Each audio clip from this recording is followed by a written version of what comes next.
साथियों नमस्कार। आज के इस क्लास में हम लोग प्रमुख चिंतकों के मौलिक लेखन की शिक्षा शास्त्रीय समझ और इनसे जुड़ी तमाम तरह के प्रश्नों की जानकारियां ग्रहण करेंगे, जो कि प्रधान शिक्षक परीक्षा 2024 बीपीएससी के द्वारा जो होने वाली है, उस परीक्षा के दृष्टिकोण से बहुत ही महत्वपूर्ण और उपयोगी साबित होने वाली है। तो वीडियो के अंत तक बने रहिए।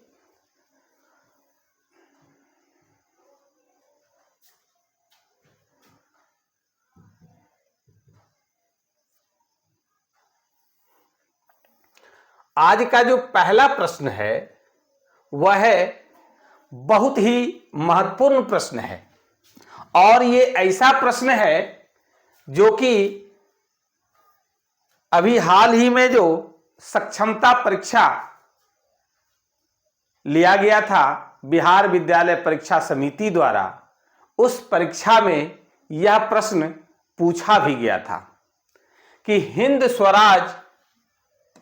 हिंद स्वराज की रचना किसने किया?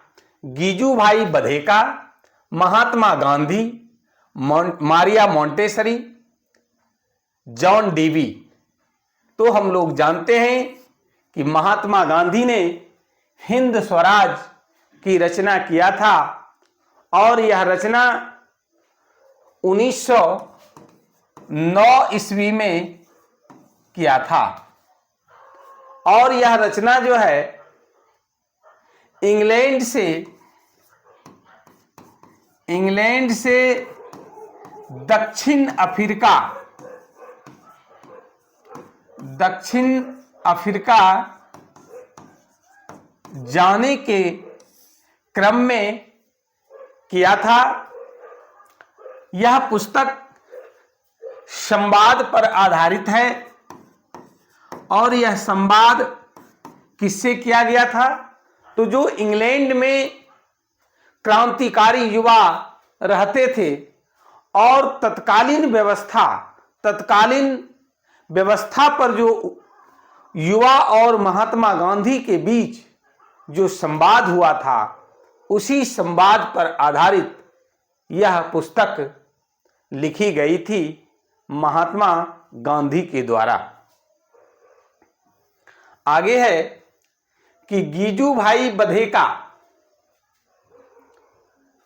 द्वारा रचित पुस्तक निम्न में से कौन है? चूंकि हम लोगों को जो बीपीएससी द्वारा निर्धारित सिलेबस है, उसमें महात्मा गांधी, गीजूभाई बधेका, जे कृष्णमूर्ति, ज्योतिबा फूले, डॉक्टर जाकिर हुसैन, रविंद्रनाथ टैगोर जैसे चिंतकों और उनके द्वारा शिक्षा क्षेत्र में किया गया कार्य के विषय में हम लोगों को पढ़ना है। तो गीजूभाई बधेका द्वारा जो रचित पुस्तक है वो ग्रहणशील मन है, शिक्षा है, दिवा स्वप्न है, हिंद स्वराज है। तो सही जवाब होगा दिवा स्वप्न। दिवा स्वप्न गीजूभाई बधेका द्वारा रचित पुस्तक है, जिसका अर्थ क्या होता है? जागे हुए अवस्था में ही स्वप्न देखना, दिन में ही स्वप्न देखना। और ये जो किताब है, इसमें एक काल्पनिक शिक्षक की कहानी है, वो किस प्रकार से शिक्षा देने और शिक्षण विधि पर चर्चा विस्तार पूर्वक की गई है। ये जो पुस्तक है वो 94 पेज का है ना, 94 पेज का है। और हिंद स्वराज की जो बात कर रहे थे तो ये 120 पेज का है ना। आइए, ग्रहणशील मन पुस्तक की रचना किसने किया था? ग्रहणशील मन की रचना Maria Montessori, Mahatma Gandhi, Rabindranath Tagore, John Dewey. तो मारिया मोंटेसरी की रचना है ग्रहणशील मन, है ना। और आगे हम लोग ग्रहणशील मन पुस्तक की विशेषताओं के विषय में और मारिया मोंटेसरी के विषय में हम लोग पढ़ेंगे, किस पद्धति का इन्होंने अनुसरण किया और किस पर जोर दिया। रविंद्रनाथ टैगोर द्वारा रचित पुस्तक निम्न में से कौन है? दिवास्वप्न, हिंद स्वराज, शिक्षा, शिक्षा और लोकतंत्र। तो साथियों, हम लोग जानते हैं कि शिक्षा जो है वो रविंद्रनाथ टैगोर द्वारा रचित पुस्तक है।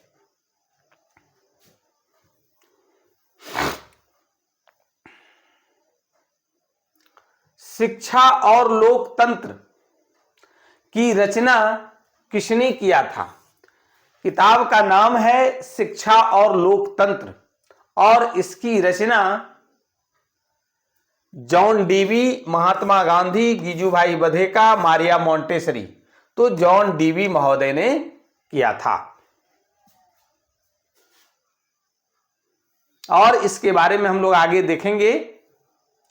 अब है कि महात्मा गांधी द्वारा रचित पुस्तक हिंद स्वराज की रचना कब हुई थी? तो अभी हम लोग चर्चा कर रहे थे कब हुई, 1920, 1921, 1909 और 1910। तो 1909 ईस्वी में इसकी रचना, है ना, की गई थी महात्मा गांधी के द्वारा, हिंद स्वराज पुस्तक का।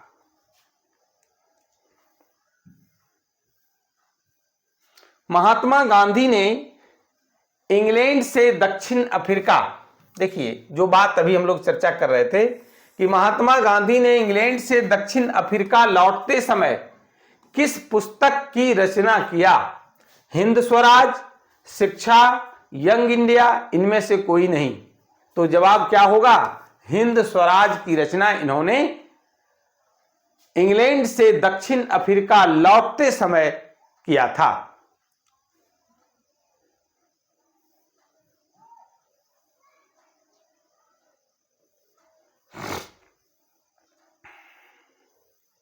चलिए अगला प्रश्न है कि हिंद स्वराज की मूल प्रति किस भाषा में है? मूल प्रति किस भाषा में है? गुजराती, बांग्ला, हिंदी, मराठी।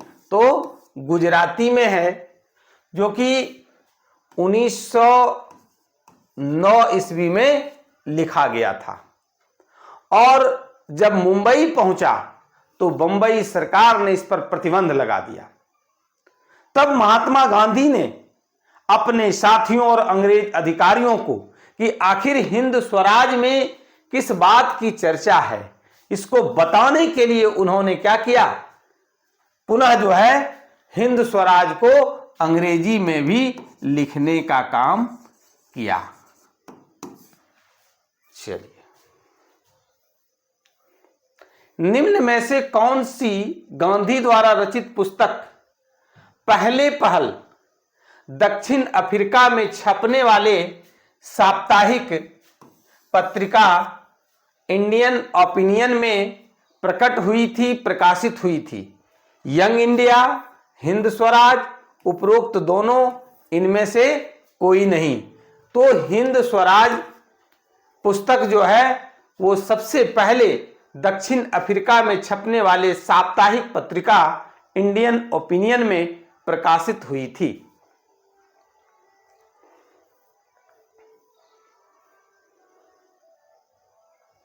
निम्न में से कौन सी पुस्तक 1909 ईस्वी में लंदन से दक्षिण अफ्रीका लौटते हुए जहाज पर हिंदुस्तानियों के हिंसावादी पंथ को और उसी विचारधारा वाले दक्षिण अफ्रीका के एक वर्ग को दिए गए जवाब के रूप में महात्मा गांधी के द्वारा रचना किया गया था? क्योंकि महात्मा गांधी को दक्षिण अफ्रीका में अपमानित भी होना पड़ा था। रंगभेद की नीति, काला और गोरा कह करके जो इनके साथ गोरे लोगों ने भेदभाव किया था, उसको जवाब के रूप में महात्मा गांधी ने किस पुस्तक की रचना की? हिंद स्वराज, यंग इंडिया, उपरोक्त दोनों, इनमें से कोई नहीं।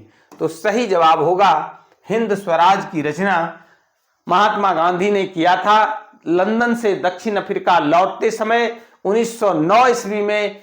और हिंदुस्तानियों के जो हिंसावादी पंथ थे, जो हिंसा पर विश्वास रखते थे, और उसी विचारधारा वाले दक्षिण अफ्रीका में भी एक वर्ग था जो हिंसा पर विश्वास रखते थे, उनको जवाब देने के लिए हिंद स्वराज की रचना उन्होंने किया था। आगे है कि दिवा स्वप्न के लेखक क्या है? कि दिवा स्वप्न के लेखक और शिक्षक गीजू भाई बधेका। देखिए, गीजू भाई बधेका के विषय में एक जानकारी और ले लीजिए। ये लेखक तो थे ही, शिक्षक तो थे ही, और इसके साथ साथ उच्च न्यायालय, हाई कोर्ट में वकालत भी करते थे, यानी ये एडवोकेट भी थे, है ना? क्या थे? एडवोकेट भी थे। और इनका जन्म कब और कहां हुआ था? 15 नवंबर 1885 गुजरात में, 16 नवंबर 1885 महाराष्ट्र में, 17 नवंबर 1885 पंजाब में, या फिर इनमें से कोई नहीं। तो सही आंसर होगा 15 नवंबर 1885 ईस्वी में इनका जन्म गुजरात में हुआ था, गीजू भाई बधेका का, जो कि दिवा स्वप्न के लेखक हैं। ये पेशे से शिक्षक और क्या थे? एडवोकेट भी थे। इन्होंने बच्चों की शिक्षा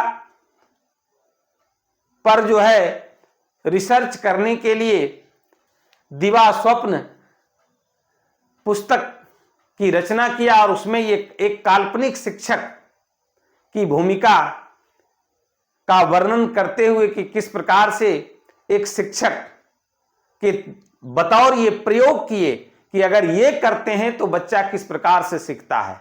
बच्चा स्वतंत्रता देने से, उसे कुछ करके सीखने से, मनोरंजनात्मक विधि से, या फिर उसको डंटा दिखा करके, भय दिखा करके सिखाना, कौन परिस्थिति बेहतर होता है, इस पर इन्होंने बहुत खूब सुंदर वर्णन दिवा स्वप्न में किया है, जो पूरे 94 पेज का, 94 पेजेज का किताब है।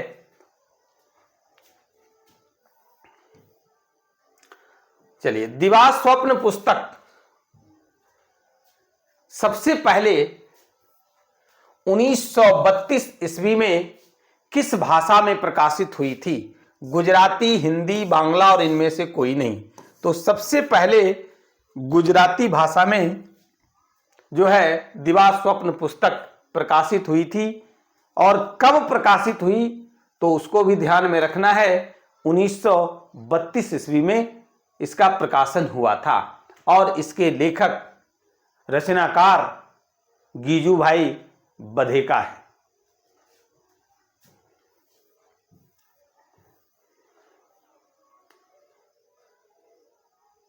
निम्न में से कौन सी पुस्तक एक ऐसे शिक्षक की काल्पनिक कथा है जो शिक्षा की दकियानुसी को नहीं स्वीकारते हैं?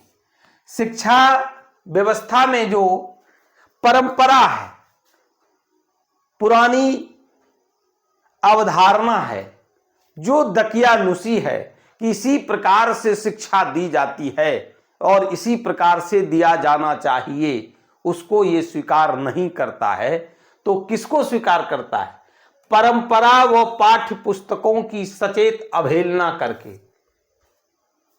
परंपरा, ट्रेडिशन जो चलते आ रहा उसकी अवहेलना करता है, पाठ्य पुस्तकों की भी अवहेलना, सचेत अवहेलना करता है।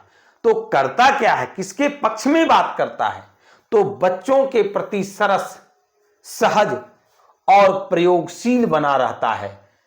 इस तरह की बातें कौन सी पुस्तक में वर्णित है? दिवा स्वप्न, हिंद स्वराज, शिक्षा, इनमें से कोई नहीं। तो दिवा स्वप्न है जिसमें कि एक काल्पनिक शिक्षक की बात है। याद रखने के लिए, काल्पनिक शिक्षक की अगर कथा के विषय में बात हो रही है तो वो क्या है? दिवा स्वप्न है, याद रखेंगे।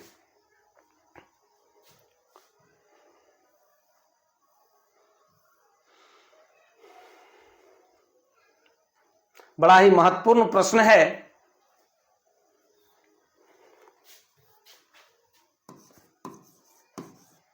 नोट करेंगे, इंपॉर्टेंट क्वेश्चन है कि गीजू भाई बधेका दिवा स्वप्न के जो लेखक हैं, दिवा स्वप्न पुस्तक के अनुसार, जो दिवा स्वप्न पुस्तक में इन्होंने जो भी बातों का जिक्र किया, उसके अनुसार शिक्षक को बच्चों के साथ कैसा व्यवहार करना चाहिए।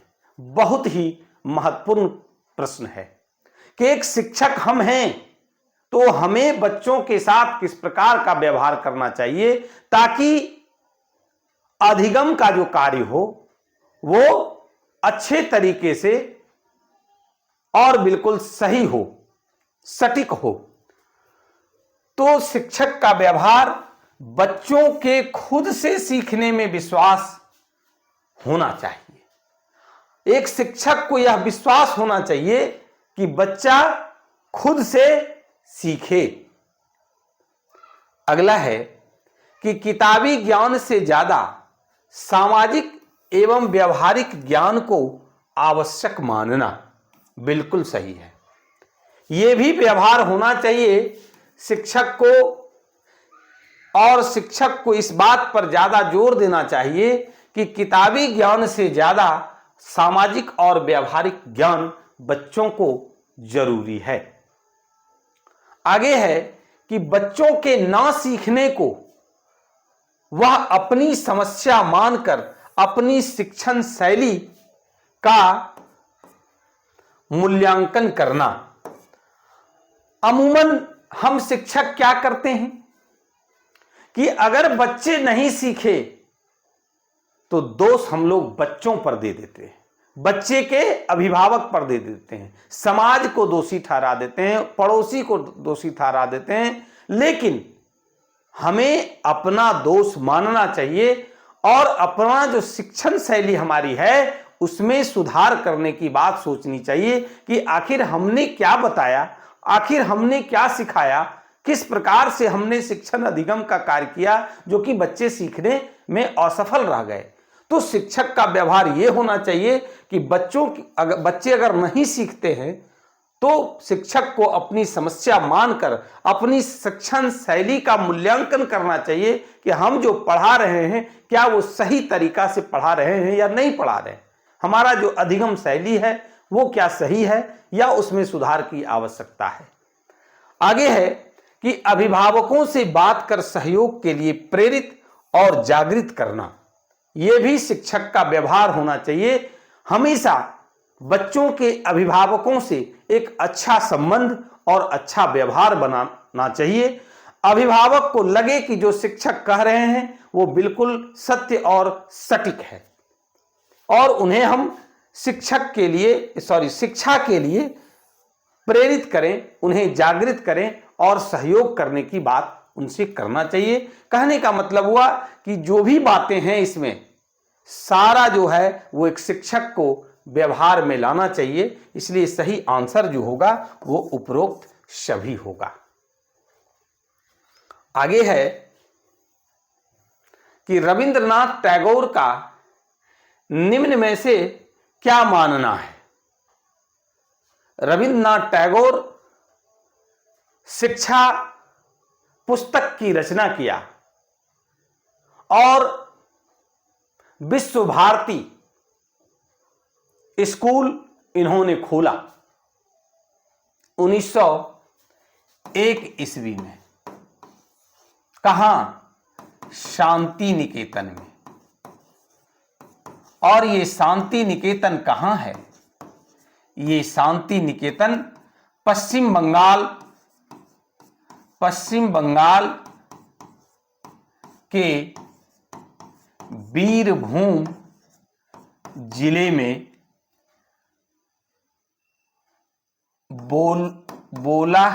बोलपुर,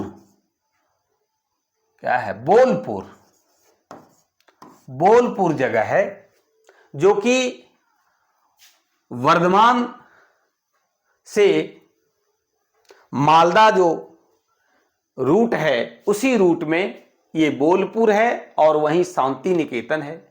इस शांति निकेतन की स्थापना 1863 ईस्वी में रविंद्रनाथ टैगोर के पिता महर्षि देवेंद्रनाथ टैगोर ने किया था। देवेंद्रनाथ टैगोर ने किया था और 1901 में रविंद्रनाथ टैगोर विश्व भारती स्कूल मात्र 5 स्टूडेंट्स को लेकर के प्रारंभ किया, जो कि 1921 में इसको राष्ट्रीय विश्वविद्यालय का दर्जा प्राप्त हुआ। आज के तिथि में 6000 स्टूडेंट इसमें पढ़ता है ना। और 2023 ईस्वी में इस शांति निकेतन को विश्व धरोहर का दर्जा दिया गया। ये सितंबर 2023 में। तो आइए अब हम लोग चर्चा करते हैं रविन्द्रनाथ टैगोर का शिक्षा के प्रति क्या मानना है। उनका मानना है स्वयं करके सीखना। बच्चों को आजादी दीजिए कि वो खुद से करके सीखे। प्रकृति की गोद में रहकर अपने अनुभवों से सीखना। जब प्रकृति की गोद में रहेगा तो बच्चों को सारा विषय, चाहे वो भाषा हो, भूगोल हो, इतिहास हो, गणित हो, हर चीज की जानकारी होगा। इसलिए वो प्रकृति की गोद में रहकर अपने अनुभवों को सीखना, यानी ये भी सही है। इनका ये बिल्कुल मानना था। विद्यालयी गतिविधियों में प्रार्थना, साधना, संगीत, नृत्य इत्यादि के माध्यम से बच्चों को सीखने की आजादी देना, ये सभी बातें रविंद्रनाथ टैगोर का मानना था कि इस तरह से अगर बच्चों को सिखाया जाए तो बच्चा सही तरीके से सीखेगा।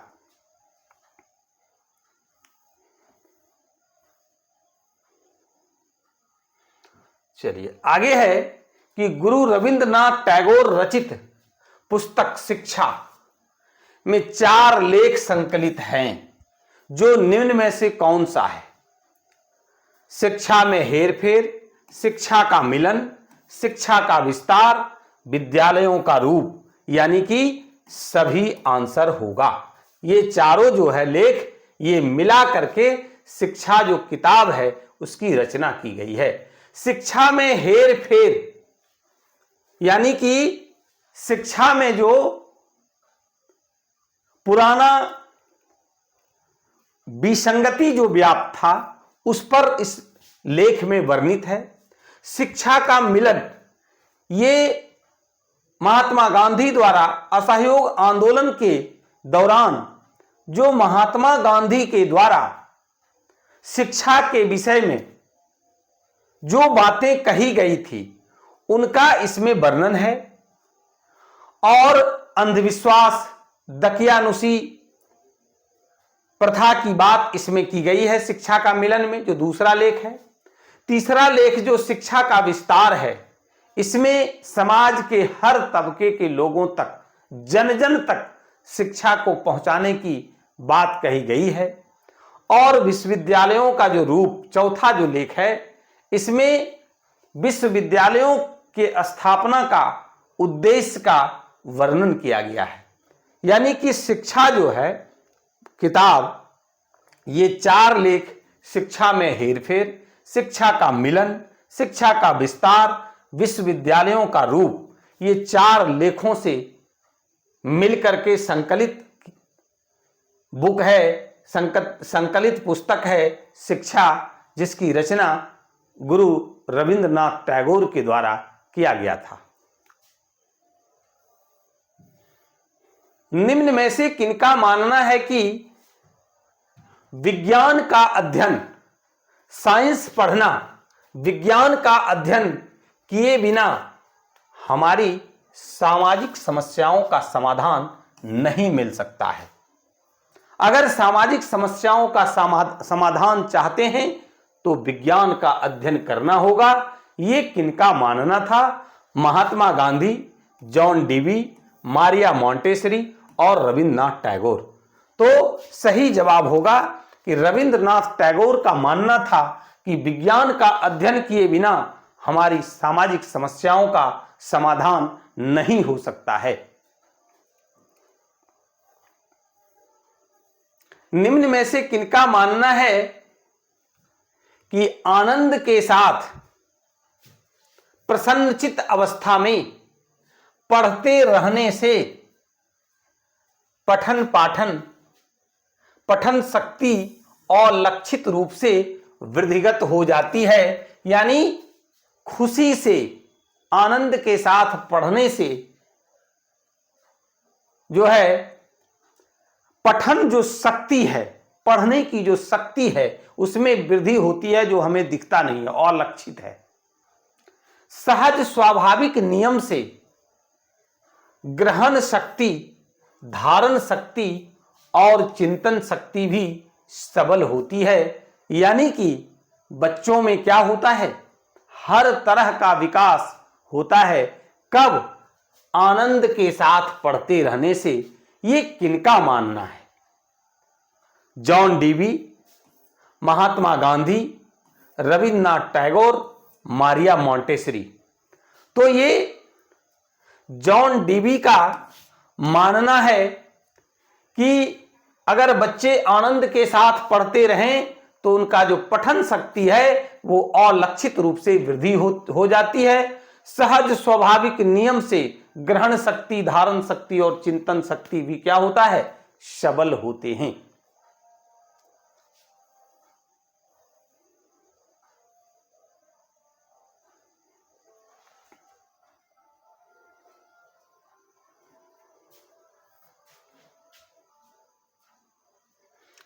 आगे है कि संग्रहणीय वस्तु हाथ आते ही उसका उपयोग जानना, उनका प्रदत्त परिचय प्राप्त करना और जीवन के साथ ही साथ जीवन का आश्रय स्थल बनाते जाना क्या कहलाता है?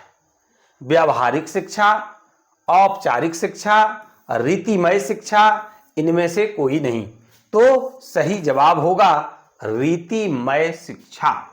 अब आपसे पूछा जाएगा कि रीतिमय शिक्षा है क्या? तो एक तरह से कहिए उसका परिभाषा ही है कि संग्रहणीय वस्तु, जो संग्रहण करने लायक हो, जो कलेक्शन करने लायक हो, जो जमा करने लायक हो, उसको हाथ में आते ही उसका सबसे पहले उपयोग जानिए। शिक्षा के विषय में कहा जा रहा है डायरेक्ट, ये समझिए। उनका प्रदत्त परिचय प्राप्त करना और जीवन के साथ ही साथ जीवन का आश्रय स्थल बनाते जाना ही रीतिमय शिक्षा कहलाता है। यानी कि शिक्षा सिर्फ ग्रहण कर लेने भर से नहीं होता है, वो शिक्षा नहीं कहलाता है। उसका अगर बच्चे जीवन में या मनुष्य अपने जीवन में उपयोग करते हैं, वो शिक्षा उपयुक्त शिक्षा कहलाता है। और इस प्रकार के शिक्षा को रीतिमय शिक्षा कहते हैं। आगे है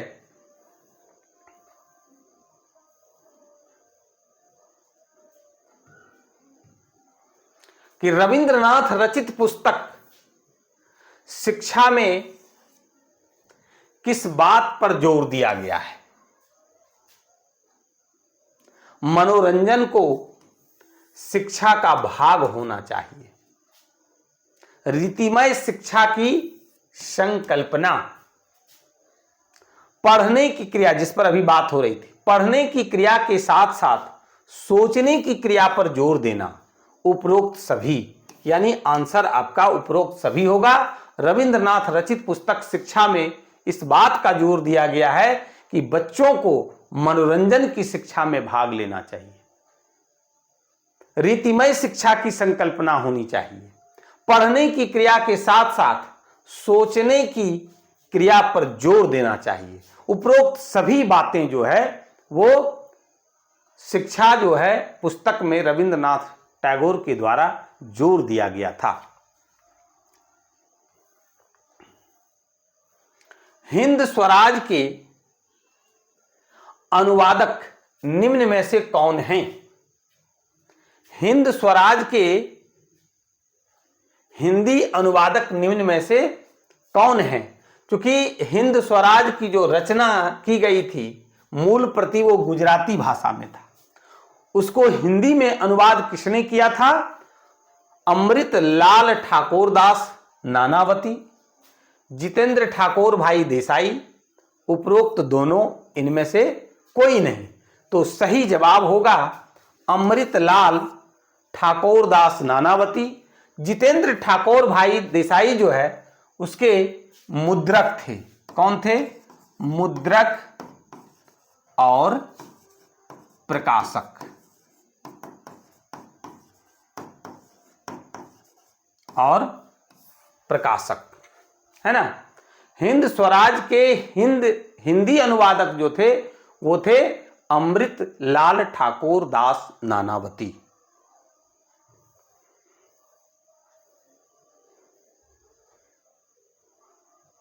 महात्मा गांधी की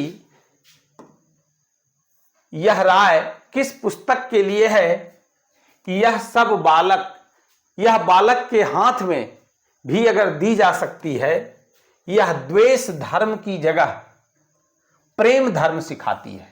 किस किताब के बारे में, किस पुस्तक के बारे में कही गई है? हिंसा की जगह आत्म बलिदान को रखती है, पशु बल से टक्कर लेने के लिए आत्मबल को खड़ा करती है ना। आत्मबल को खड़ा करती है। ये किस पुस्तक के लिए महात्मा गांधी ने ऐसी बातें कही? यंग इंडिया, हिंद स्वराज, दिवा स्वप्न, शिक्षा। ये हिंद स्वराज के लिए उन्होंने कहा था और राय दिया था कि यह हिंद स्वराज बालक के अगर हाथ में भी दी जा सकती है। हिंद स्वराज क्या सिखाता है? तो द्वेष धर्म की जगह प्रेम धर्म, घृणा धर्म की जगह प्रेम धर्म, हिंसा की जगह आत्म बलिदान को रखती है और पशु बल से टक्कर लेने के लिए आत्मबल को खड़ा करती है। बहुत ही इंपॉर्टेंट प्रश्न है। आगे है कि निम्न में से हिंद स्वराज पुस्तक क्या है? संवाद है, लेख है, भाषण है, इनमें से कोई नहीं। ये पुस्तक जो है वो क्या है? संवाद है। 120 पेज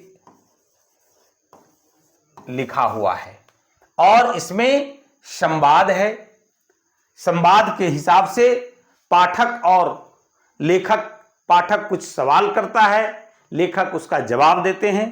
इस रूप में ये 120 पेज का पुस्तक है और यह पुस्तक युवा क्रांतिकारी भारतीय जो कि इंग्लैंड में थे और उनसे महात्मा गांधी 1909 ईस्वी में जब दक्षिण अफ्रीका से इंग्लैंड पहुंचे थे तो उनके द्वारा जो वास्तविक स्थिति से परिचित कराया गया और जो भी उनसे बातें हुई थी उन सभी बातों का जिक्र हिंद स्वराज में एज ए संवाद वर्णित है।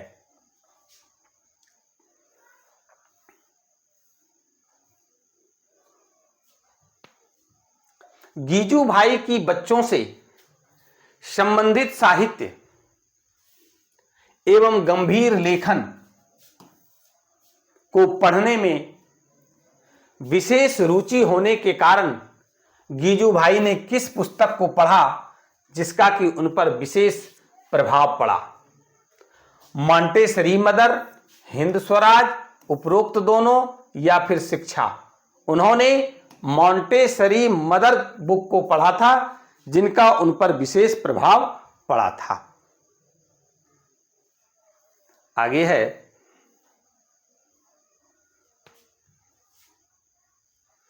कि दिवा स्वप्न का हिंदी अनुवाद किसने किया? देखिए, दिवा स्वप्न जो बुक है, किताब है, ये गीजू भाई बधेका के द्वारा एक काल्पनिक शिक्षक की कहानी का वर्णन इसमें किया गया है और ये 94 पेज का बुक है। ये मूल प्रति जो है इसका वो गुजराती भाषा में है और यह किताब पहले पहल 1932 ईस्वी में इसका प्रकाशन हुआ था। अब है कि 1932 ईस्वी में ही मध्य प्रदेश के काशीनाथ त्रिवेदी के द्वारा इसका हिंदी में अनुवाद किया गया था, है ना? किसके द्वारा किया गया था? तो काशीनाथ त्रिवेदी के द्वारा। ये सही इसका आंसर होगा। अमृतलाल ठाकुर दास नानावटी तो हिंद स्वराज किताब का जो है वो हिंदी में अनुवाद किए थे।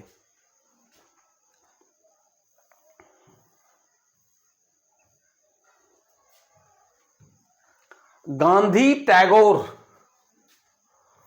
और गीजू भाई बधेका के शिक्षा विज्ञान का सार क्या है? महात्मा गांधी, रविंद्रनाथ टैगोर और गीजू भाई बधेका के शिक्षा विज्ञान का सार क्या है?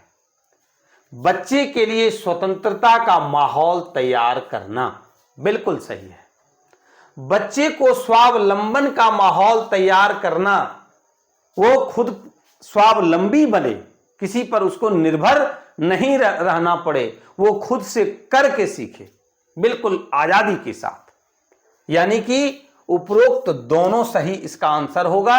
इन लोगों का जो शिक्षा विज्ञान का जो सार था वो यही था कि बच्चे के लिए स्वतंत्रता का माहौल तैयार करना और बच्चे को स्वावलंबन का माहौल तैयार करना। गीजू भाई ने 1920 में निम्न में से किसकी स्थापना करके अपना मूल जो उनका सिद्धांत था उस सिद्धांत को एक अस्थाई आधार दिया? बाल मंदिर, विद्या मंदिर, बाल सदन, इनमें से कोई नहीं। तो सही जवाब होगा बाल मंदिर की स्थापना इन्होंने किया था, है ना? कब? 1920 ईस्वी में। और अपने जो मूल इनका जो सिद्धांत था उनको एक अस्थाई आधार देने का काम किया। निम्न में से किसके प्रयोगों की सैद्धांतिक पृष्ठभूमि मॉन्टेसरी में है लेकिन तैयारी और क्रियान्वयन ठेठ देसी में है? बड़ा ही महत्वपूर्ण सवाल है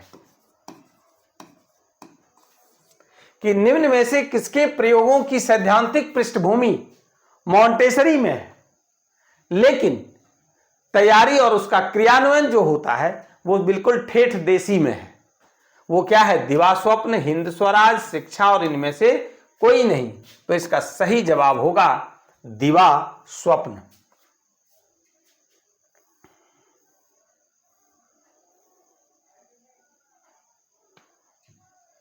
निम्न में से किस पुस्तक को पढ़ते पढ़ते मन बेरंग, धूल धूसरित शालाओं की उदासी को भेजकर उल्लास और जिज्ञासा की झलक में बह जाता है? भेद कर होगा। और उस समय कि चित्र बनाने में लग जाता है जब देश के लाखों स्कूलों में कैद पड़ी प्रतिभा बह निकलेगी और बच्चे अपने शिक्षक के साथ स्कूल के गिर्द फैली दुनिया का जायजा आनंद पूर्वक कक्षा में बैठकर ले सकेंगे। यानी कौन पुस्तक को आप पढ़िएगा तो ये जो भी बातें लिखी गई है उसका बिल्कुल सही सही सामने चित्रण होना प्रारंभ हो जाएगा। किताब को पढ़ते ही, वो किताब कौन है? दिवा स्वप्न, हिंद स्वराज, शिक्षा, इनमें से कोई नहीं। तो वह जो है दिवा स्वप्न है, जो एक काल्पनिक शिक्षक की कहानी है।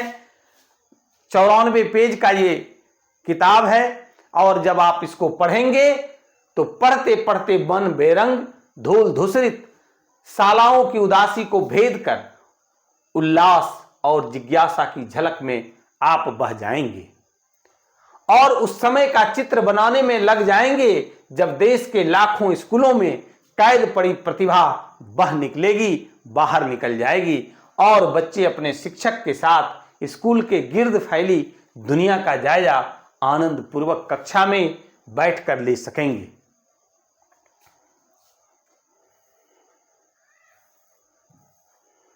आगे है कि गीजू भाई बधेका के अनुसार, जो दिवा स्वप्न के लेखक हैं, उनके अनुसार शिक्षा का स्वरूप क्या होना चाहिए?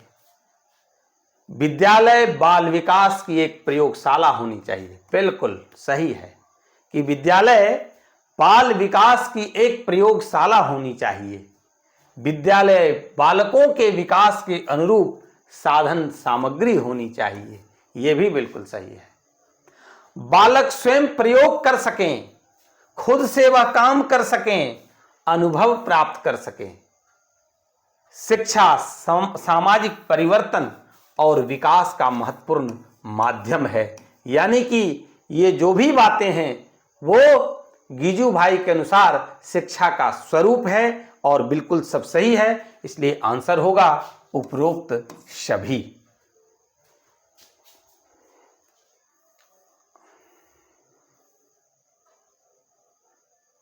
अगला प्रश्न है कि भारत में मॉन्टेसरी शिक्षा पद्धतियों को पेश करने में मदद करने के कारण किनको भारतीय बाल शिक्षा का जनक कहा जाता है? भारतीय बाल शिक्षा का जनक किसे कहा जाता है? जिन्होंने मॉन्टेसरी शिक्षा पद्धतियों को पेश करने में मदद किया है ना। इस आधार पर किनको? गीजू भाई बधेका को, महात्मा गांधी को, रविन्द्रनाथ टैगोर को, जॉन डीवी को भारतीय बाल शिक्षा का जनक कहा जाता है। तो भारतीय बाल शिक्षा का जनक गीजू भाई बधेका को कहा जाता है।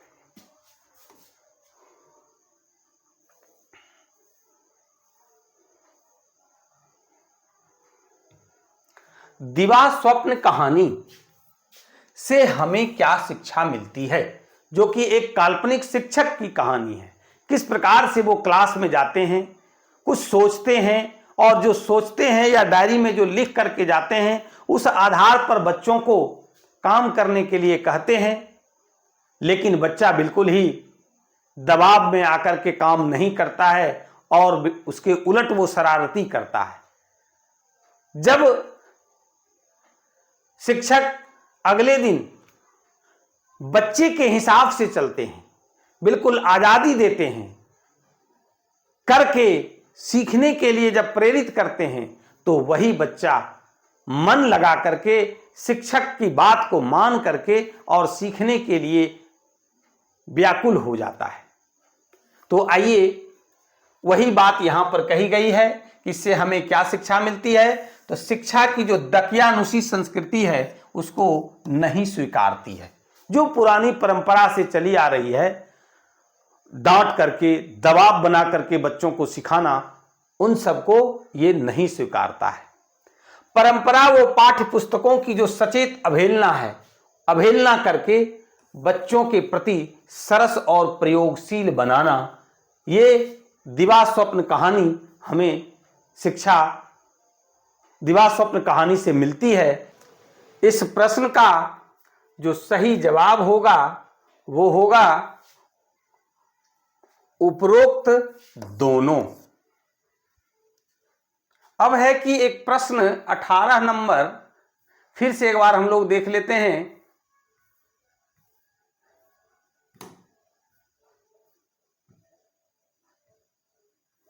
18 नंबर प्रश्न जो है इस पर थोड़ा सा फिर से हम बात कर लेते हैं कि निम्न में से किनका मानना है आनंद के साथ पढ़ते रहने से पठन शक्ति भी अलक्षित रूप से वृद्धिगत हो जाती है। सहज स्वाभाविक नियम से ग्रहण शक्ति, धारण शक्ति और चिंतन शक्ति भी सबल होती है। इसके विषय में पूर्व में भी हम चर्चा किए और उसका आंसर शायद हमको लग रहा है कि जॉन डीवी दिए थे, जो कि गलत आंसर है। इसका सही आंसर होगा दोस्तों, रविंद्रनाथ टैगोर का मानना था कि आनंद के साथ पढ़ते रहने से पठन शक्ति भी अलक्षित रूप से वृद्धिगत होती है। सहज स्वाभाविक नियम से ग्रहण शक्ति, धारण शक्ति और चिंतन शक्ति भी सबल होती है। इसका जॉन डीवी आंसर नहीं होगा, सही आंसर रविंद्रनाथ टैगोर होगा। आगे है, हम लोग देख रहे थे 32 नंबर प्रश्न।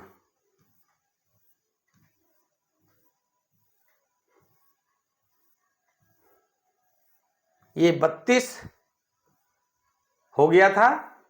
आगे देखते हैं कि निम्न में से किनका मानना था कि यह जांचना शिक्षक का परम कर्तव्य और जिम्मेदारी है कि बच्चे उत्साह और इच्छा से सीख रहे हैं या नहीं।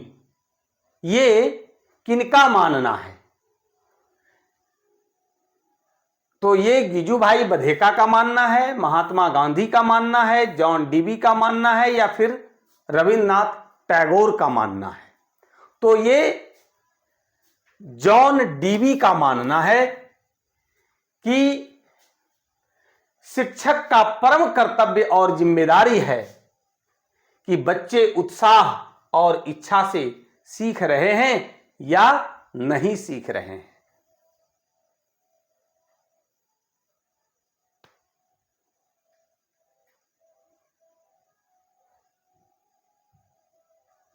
गिजुभाई बधेका की शिक्षण विधि की विशेषता निम्न में से कौन है? पूर्व विद्यालयी शिक्षण में मॉन्टेसरी पद्धति को अत्यंत महत्वपूर्ण बनाना, मॉन्टेसरी पद्धति को बालक के संपूर्ण विकास के लिए उपयुक्त समझा जाना। मॉन्टेसरी पद्धति के द्वारा क्या क्या व्यवस्थाएं की गई है, क्या है मॉन्टेसरी पद्धति, उसके विषय में भी आगे के प्रश्न में हम लोग सीखेंगे। पूर्व विद्यालयी शिक्षण विधियां जैसे नाटक पद्धति, कहानी पद्धति, भ्रमण पद्धति, अवलोकन पद्धति तथा मॉन्टेसरी पद्धति को अपनाना, ये सारा जो है वो गिजुभाई बधेका की शिक्षण विधि की विशेषता है। सब सही है और उन्हीं का विशेषता है, इसलिए आंसर होगा उपरोक्त सभी। थोड़ा सा हम लोग चर्चा यहां पर करते हैं कि पूर्व विद्यालयी शिक्षण विधियां, विद्यालय से पूर्व नाटक पद्धति, नाटक को दिखा करके बच्चे को आप अच्छे तरीके से सिखा सकते हैं। कहानी पद्धति, दादी कहानी सुनाती है। भ्रमण पद्धति, कहीं बच्चे को घूमने अगर ले जाते हैं तो वहां के विषय में उसको जानकारी हो जाती है। और मॉन्टेसरी पद्धति, क्या है मॉन्टेसरी पद्धति, उस पर भी बात अभी तुरंत करते हैं।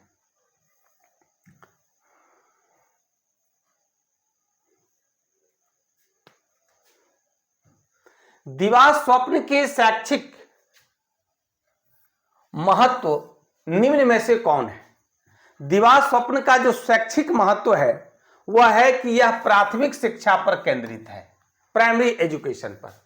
मॉन्टेसरी पद्धति का प्रयोग भाषा, इतिहास, भूगोल, गणित, व्याकरण आदि का मनोरंजन प्रयोग। ये सारी बातें दिवा स्वप्न के शैक्षिक महत्व में वर्णित है, इसलिए आंसर होगा उपरोक्त सभी।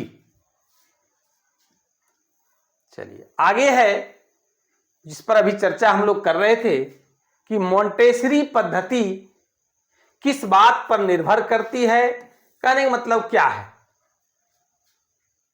तो मोंटेसरी पद्धति किस बात पर जोर देती है? क्या है मोंटेसरी पद्धति?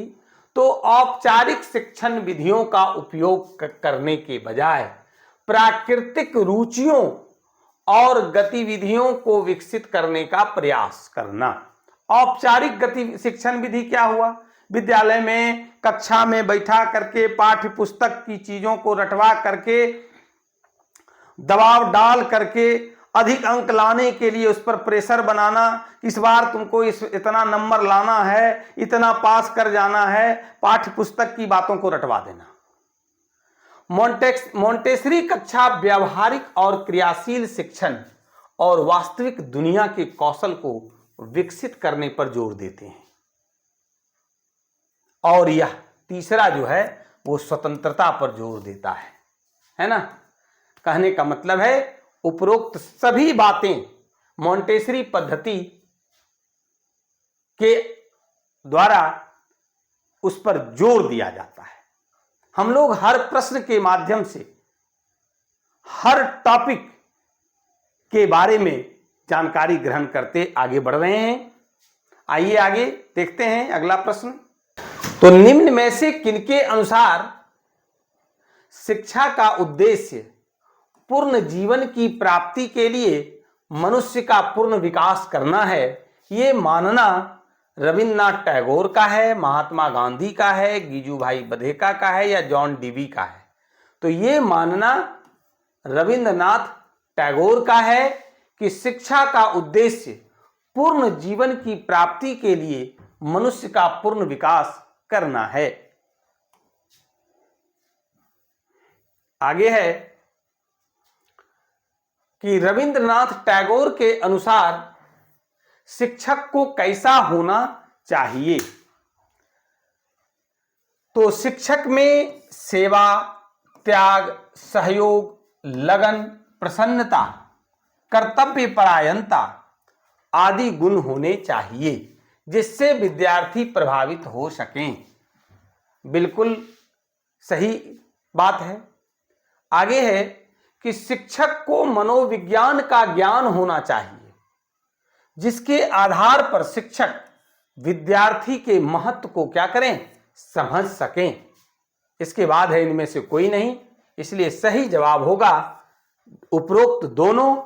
क्योंकि ये शिक्षक को किस प्रकार से होना चाहिए, शिक्षक में क्या गुण होना चाहिए, उपरोक्त दोनों विकल्पों के माध्यम से स्पष्ट किया गया है। आगे है जिसकी चर्चा हमने किया था कि शांति निकेतन की स्थापना किसने और कब किया?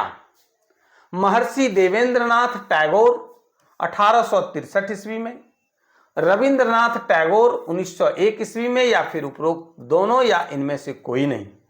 तो साथियों इसका सही जवाब होगा महर्षि देवेंद्रनाथ टैगोर ने शांति निकेतन की स्थापना 1863 ईस्वी में की थी, जो रविंद्रनाथ टैगोर के पिता थे।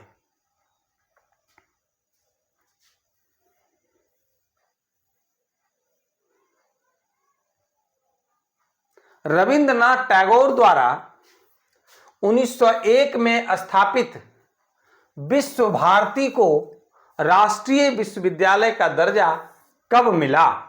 1921 में, 1920 में, 1929 में, 1930 में? तो सही जवाब होगा 1921 में, क्योंकि रविंद्रनाथ टैगोर द्वारा 1901 में विश्व भारती की स्थापना मात्र 5 स्टूडेंट के द्वारा एक स्कूल के रूप में खोला गया था, जिसको कि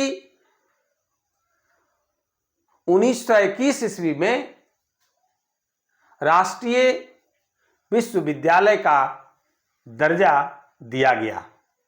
और 1923 ईस्वी में इसे विश्व धरोहर की संज्ञा दी गई, शांति निकेतन को, विश्व भारती को।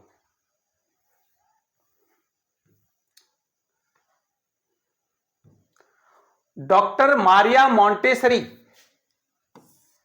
किस पद्धति के लिए जानी जाती है? बड़ा ही इंपॉर्टेंट प्रश्न है कि डॉक्टर मारिया मोंटेसरी किस पद्धति के लिए जानी जाती है? प्रयोगधर्मी शिक्षण पद्धति, शिक्षण पद्धति, उपरोक्त दोनों, इनमें से कोई नहीं। तो सही जवाब होगा प्रयोगधर्मी शिक्षण पद्धति। आगे है कि शिक्षण की विधियों और सामग्रियों को लेकर मोंटेसरी ने अपनी खोज मूलतः किन बच्चों के संदर्भ में किया था? दिव्यांग बच्चों, सामान्य बच्चे, उपरोक्त दोनों, इनमें से कोई नहीं। तो सबसे पहला जो इनका खोज था वो दिव्यांग बच्चे के लिए था और बाद में अपना अनुभव सामान्य बच्चे पर भी लागू किए थे।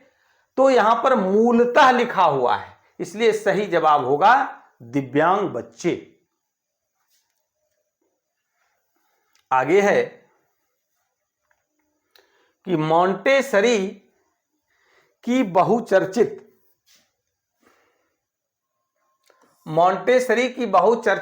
पुस्तक ग्रहणशील मन की रचना किसने किया था? तो मारिया मोंटेसरी ने किया था। निम्न में से किन दो बिंदुओं के इर्द गिर्द घूमते हुए शिक्षक की मानसिक और भौतिक तैयारी की विवेचना करती है?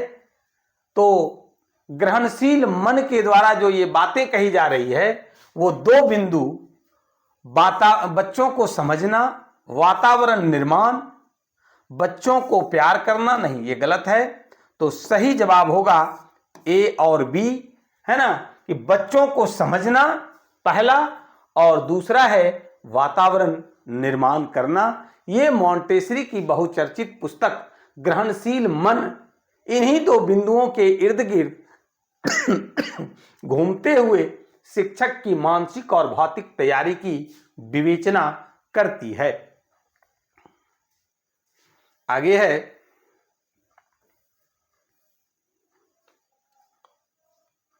कि ग्रहणशील मन पुस्तक डॉक्टर मारिया मोंटेसरी के उन व्याख्यानों पर आधारित है जो उन्होंने कहां पर अपने प्रथम प्रशिक्षण केंद्र में दिया था?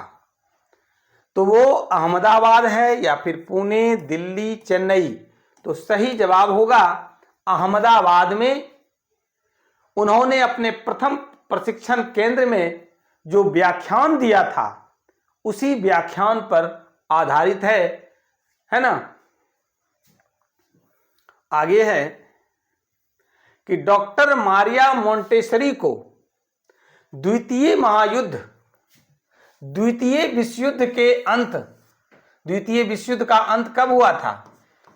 1945 ईस्वी में 6 अगस्त और 9 अगस्त को क्या किया गया था? जापान के दो प्रमुख शहर नागासाकी और हिरोशिमा पर अमेरिका द्वारा क्या किया गया था? परमाणु बम गिरा दिया गया था। उसके साथ ही वो अंत हो गया था। तो डॉक्टर मारिया मोंटेसरी द्वितीय महायुद्ध यानी द्वितीय विश्व युद्ध के अंत तक किस देश में नजरबंद रही? ब्रिटेन, अमेरिका, जापान और भारत में। और इसी नजरबंदी के बाद अहमदाबाद में प्रथम प्रशिक्षण केंद्र जो था और उसमें जो व्याख्यान दिए थे उसी व्याख्यान पर आधारित ये जो अभी हम लोग बात जान रहे थे, है ना, कि ग्रहणशील मन पुस्तक जो लिखा गया था वो डॉक्टर मारिया मोंटेसरी के उन व्याख्यानों पर आधारित है जो उन्होंने अहमदाबाद के अपने प्रथम प्रशिक्षण केंद्र में जो दिया था उसी व्याख्यान पर आधारित ग्रहणशील मन पुस्तक आधारित है। तो हम लोग ये अभी देख रहे थे कि डॉक्टर मारिया मोंटेसरी द्वितीय विश्व युद्ध के अंत तक भारत में क्या हुआ, नजरबंद रही। चलिए अगला है प्रश्न कि ग्रहणशील मन पुस्तक में लेखिका छोटे बच्चों की उन असाधारण मानसिक क्षमताओं के बारे में बताती है जिनके कारण वह मानव व्यक्तित्व की सभी विशेषताओं की रचना करता है तथा उन्हें दृढ़ता से स्थापित करता है। यह सब किसके द्वारा करने की बात करता है ना?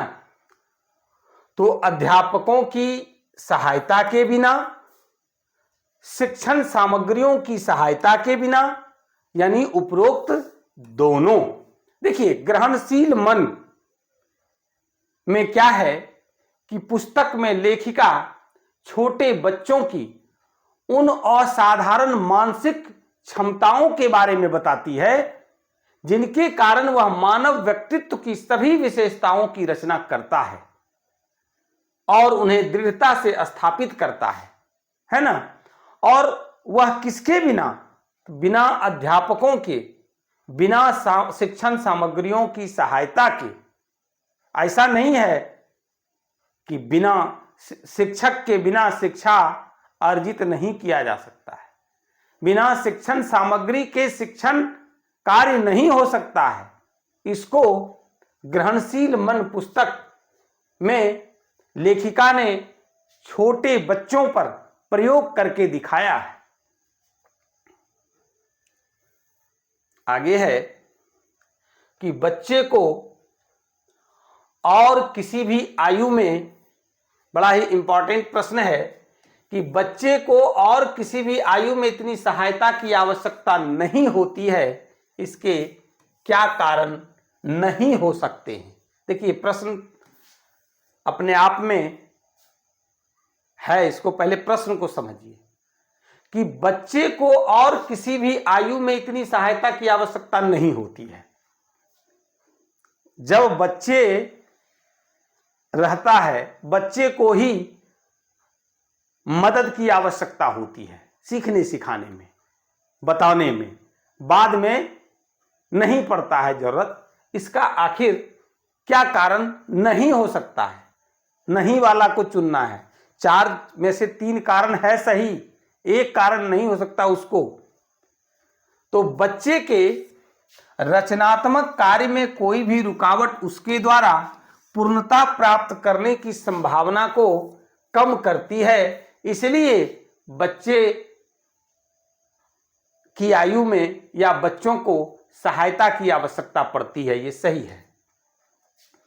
उसके पास यानी बच्चों के पास विशाल रचनात्मक शक्तियां हैं जो इतनी सुकोमल होती है कि उन्हें स्नेह, प्यार और स्वविवेक सुरक्षा की जरूरत होती है। इसलिए बच्चों की सहायता करनी पड़ती है, ये भी सही है। बच्चा छोटा है और असहाय जीव है, इसलिए हमें सहायता करना पड़ता है क्या? बिल्कुल नहीं, है ना? फिर है बच्चे के दिमाग में स्वयं ग्रहण करने की योग्यता होती है, बिल्कुल होती है। अब देखिए यहां पर क्या लिखे हम, ये 3 कारण है, ध्यान दीजिएगा, ए, बी और डी, ये 3 कारण है जिसके चलते कि बच्चों को सहायता की आवश्यकता नहीं पड़ती है ना? ये 3 कारण है जिससे कि बच्चों की सहायता की आवश्यकता नहीं होती है। और दूसरे आयु में सिर्फ बच्चे में ही होता है। तो इसका कारण नहीं है, हम लोग ऐसा कभी जवाब नहीं देंगे कि वह छोटा है, असहाय जीव है, इसलिए हम लोग मदद करते हैं। तो आंसर होगा सी नंबर। क्या होगा आंसर? सी नंबर, कि बच्चों को और किसी भी आयु में इतनी सहायता की आवश्यकता नहीं होती है। इसके कारण क्या है? तो ये ए बी डी सही आंसर है। लेकिन इसके कारण क्या नहीं है तब होगा कि वह छोटा है, असहाय जीव है, ऐसा कह करके हम मदद करते हैं और ऐसा मानना ये गलत है।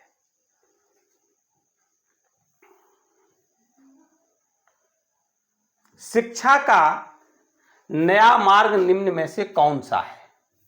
नया मार्ग, मस्तिष्क के विकास में उसकी सहायता करना, बिल्कुल सही है। बच्चे की शक्तियों तथा क्षमताओं को सुदृढ़ करना, यह भी सही है। यानी जो आपका सही जवाब होगा वो होगा उपरोक्त दोनों। अनुभव के सिद्धांत के प्रतिपादक निम्न में से कौन है? अनुभव के सिद्धांत के प्रतिपादक निम्न में से कौन है? John Dewey, Mahatma Gandhi, Rabindranath Tagore, Gijubhai Badheka. ये बहुत ही इंपॉर्टेंट प्रश्न है साथियों। इसका सही आंसर होगा जॉन डीवी। जॉन डीवी महोदय अनुभव पर विशेष जोर देते हैं और उन्होंने अनुभव के सिद्धांत का प्रतिपादन किया।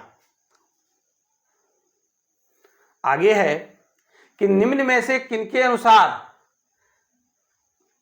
ज्ञान तभी वैध है जब वह व्यावहारिक गतिविधियों में कारगर है?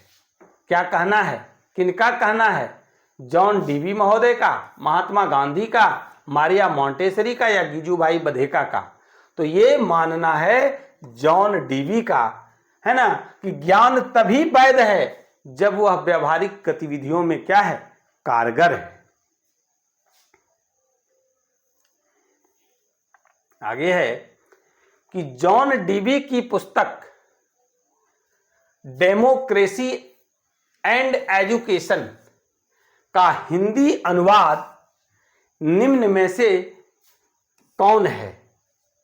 जॉन डीवी की जो पुस्तक है डेमोक्रेसी एंड एजुकेशन, इसका हिंदी जो अनुवाद किया गया तो वो क्या कहलाया? वही शिक्षा और लोकतंत्र कहलाया। शिक्षा या हिंद स्वराज या ग्रहणशील मन, वही शिक्षा और लोकतंत्र कहलाया।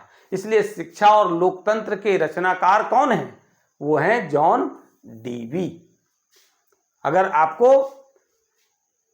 थोड़ा सा घुमा के प्रश्न करे तो भी जवाब दे सकिए।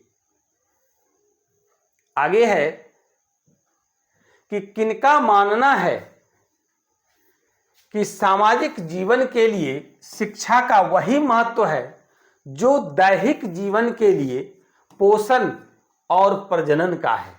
पोषण क्या है?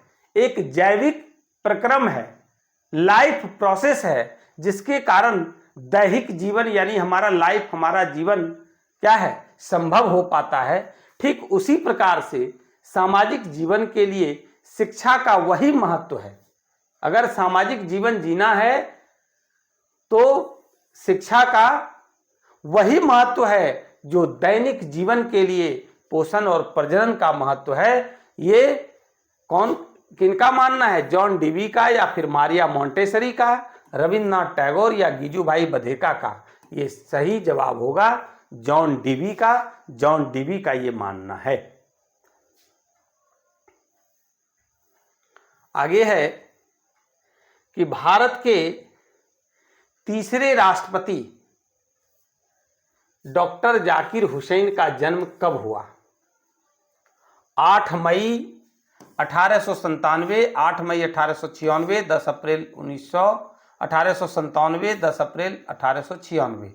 तो सही जवाब होगा 8 मई 1897 को भारत के तीसरे राष्ट्रपति डॉक्टर जाकिर हुसैन का जन्म हुआ। डॉक्टर जाकिर हुसैन बिहार के राज्यपाल भी रह चुके हैं।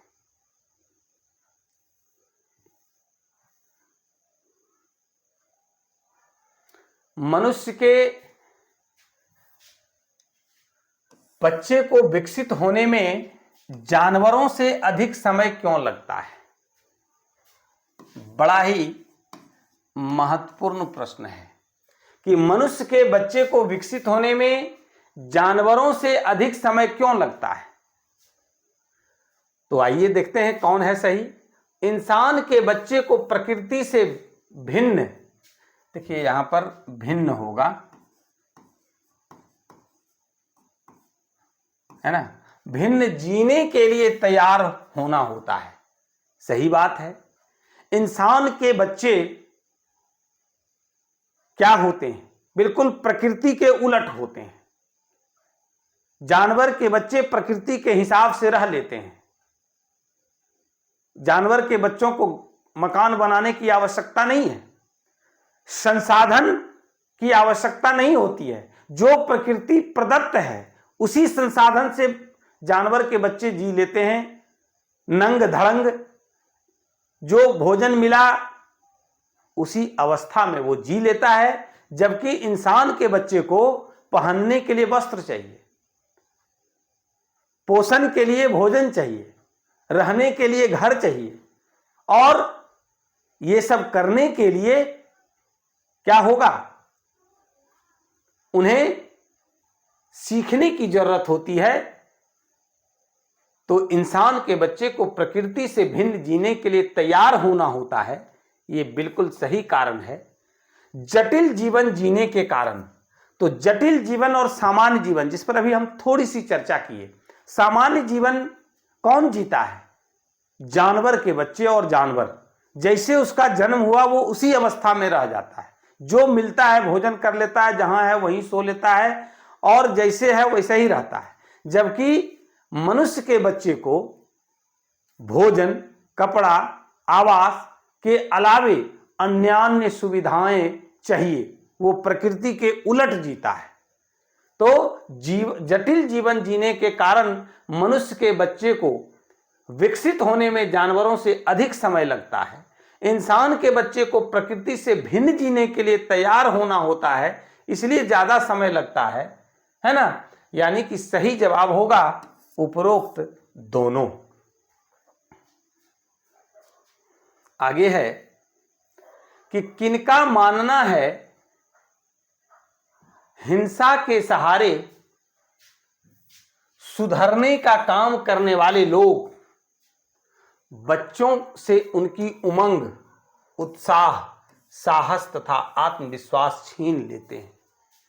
ऐसे माहौल में पले बढ़े बच्चे डरे सहमे, हर चीज से वह भयभीत होता है, हर चीज पर संदेह, ना किसी से लगाव होता है वैसे बच्चों को, ना किसी पर भरोसा होता है, ना काम का शौक होता है, ना दिल बहलाव का सलीका जानते हैं। ऐसे कौन बच्चे होते हैं जिनको कि हिंसा के सहारे सुधरने का और काम करने का मौका दिया जाता है, डरा धमका करके सिखाया जाता है, उसको आजादी नहीं मिलती है, करके सीखने की आजादी नहीं मिलती है, उसको व्यवस्था स्वतंत्रता के साथ नहीं मिलती है। इसलिए वह बच्चा क्या होता है?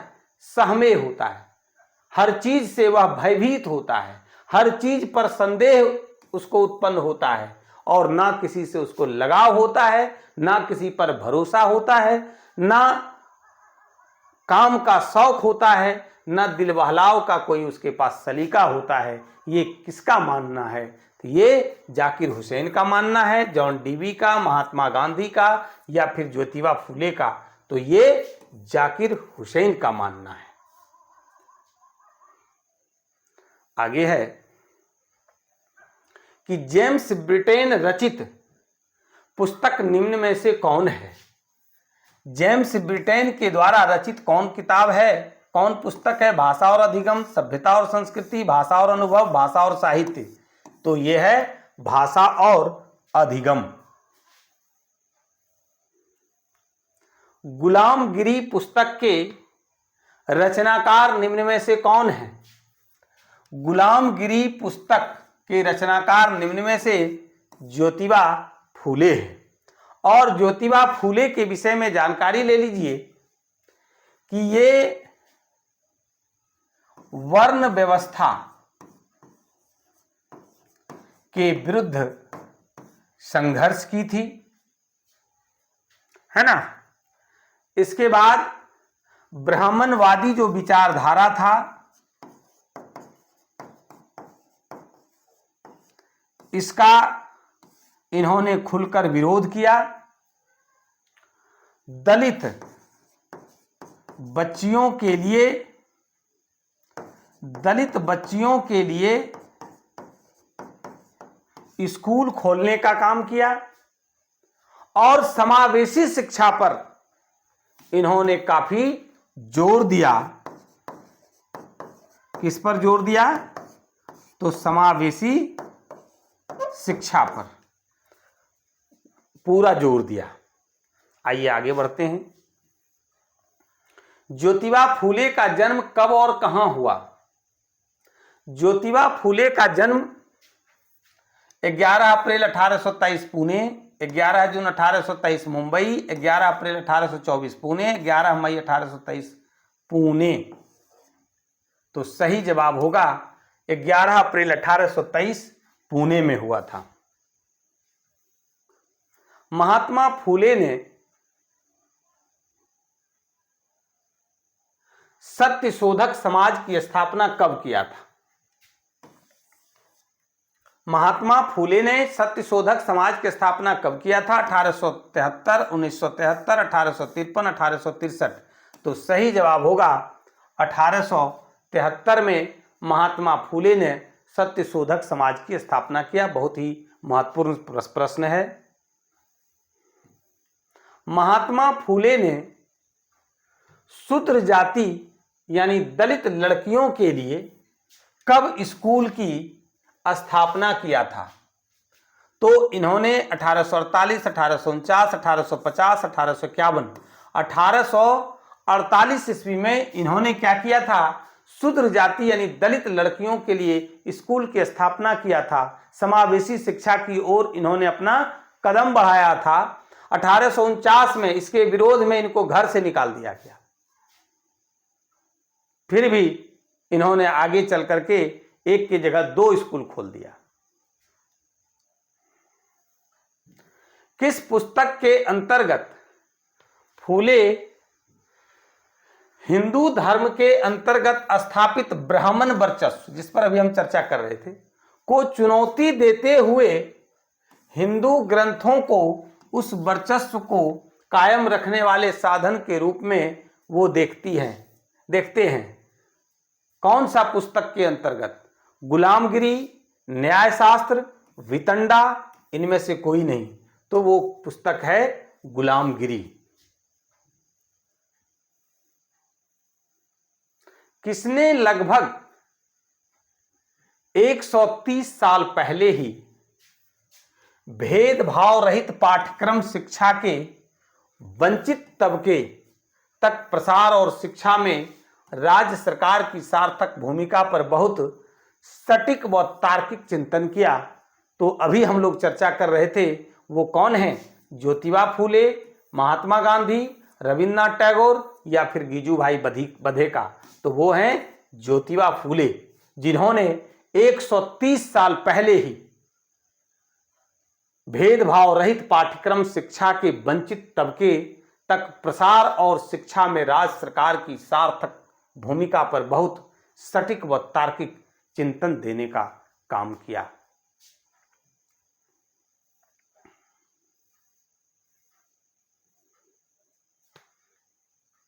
जिद्दू कृष्णमूर्ति, जे कृष्णमूर्ति के शिक्षा संवाद निम्न में से किस पर केंद्रित है?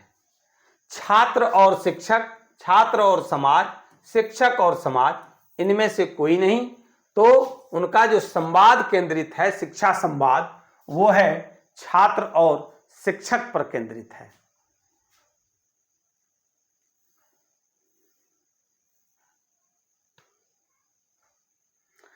जिद्दू कृष्णमूर्ति, जे कृष्णमूर्ति का जन्म आंध्र प्रदेश की मदनापल्ली में कब हुआ? देखिए कब हुआ। जो जे कृष्णमूर्ति कौन थे? तो एक दार्शनिक एवं आध्यात्मिक विषयों के लेखक और प्रवचनकार थे। लिखने और प्रवचन देने का काम करते थे, है ना। उनका जन्म कब हुआ? 11 मई 1895, 11 अप्रैल 1895, 11 सितंबर 1893, 12 अक्टूबर 1895, तो उसका जन्म हुआ था, उनका जो जन्म हुआ था जिद्दू कृष्णमूर्ति का, वो 11 मई 1895 ईस्वी को आंध्र प्रदेश की मदनापल्ली में हुआ था। किनका मानना है कि शिक्षा परंपराओं और या व्यक्तियों के तुष्टीकरण का साधन नहीं है, तो है क्या, बल्कि व्यक्ति में अन्वेषण, खोज की क्षमता को जागृत करने का साधन है। यहां पे मिसप्रिंट हो गया, क्या होगा, साधन, है ना, साधन है। ये किनका मानना था, जे कृष्णमूर्ति का, ज्योतिबा फूले का, या फिर गिजुभाई बधेका का, या रविन्द्रनाथ टैगोर का? तो ये मानना था जे कृष्णमूर्ति का कि शिक्षा परंपराओं या व्यक्तियों के तुष्टीकरण का साधन नहीं है, बल्कि व्यक्ति में अन्वेषण, खोज की क्षमता को जागृत करने का साधन है।